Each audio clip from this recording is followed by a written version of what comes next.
धाराशिवमध्ये शिवसेनेअंतर्गत गटबाजी असल्याचं समोर आलेलं आहे। धाराशिवमध्ये तानाजी सावंत समर्थक आक्रमक झाले। शिवसेना समन्वयक राजन साळवींसमोर समर्थकांनी गोंधळ घातलाय। तानाजी सावंत समर्थकांचा बैठकीआधीच गोंधळ सुरू होता। तानाजी सावंत यांना 9 महिन्यापासून बॅनरवरून डावलल्याचा समर्थकांनी आरोप केलेला आहे। तर राजन साळवी यांच्यासमोर सावंत यांच्या समर्थनार्थ घोषणाबाजीही करण्यात आली आहे। कुटुंबातील गोष्टी चर्चा करून सोडवू, माध्यमांसमोर नको, साळवींनी भूमिका मांडली आहे। तानाजी सावंत समर्थक आणि राजन साळवी यांची बंद दाराआड बैठक सुरू आहे। तर शिवसेना जिल्हा प्रमुख सूरज साळुंखे यांच्याकडून बैठकीच्या ठिकाणी लावलेल्या बॅनरवर तानाजी सावंत यांना स्थान दिलेलं नाहीये। स्थानिक स्वराज्य संस्थेच्या अनुषंगाने घेतलेल्या समन्वय बैठकीतच गटबाजी उफाळून आलेली आहे।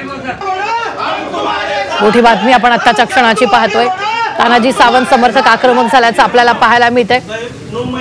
राजन साळवींसोबत सध्या तानाजी सावंतांची बंद दाराआड बैठकही सुरू आहे।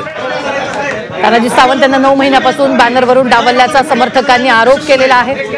राजन साळवी समोरच समर्थकांनी हा आरोप केलेला आहे। त्यामुळे कुटुंबातील गोष्टी चर्चा करून सोडवू, माध्यमांसमोर नको, अशी साळवींनी भूमिका मांडली आणि त्यानंतर तानाजी सावंत साळवींमध्ये बंद दाराआड बैठक सुरू।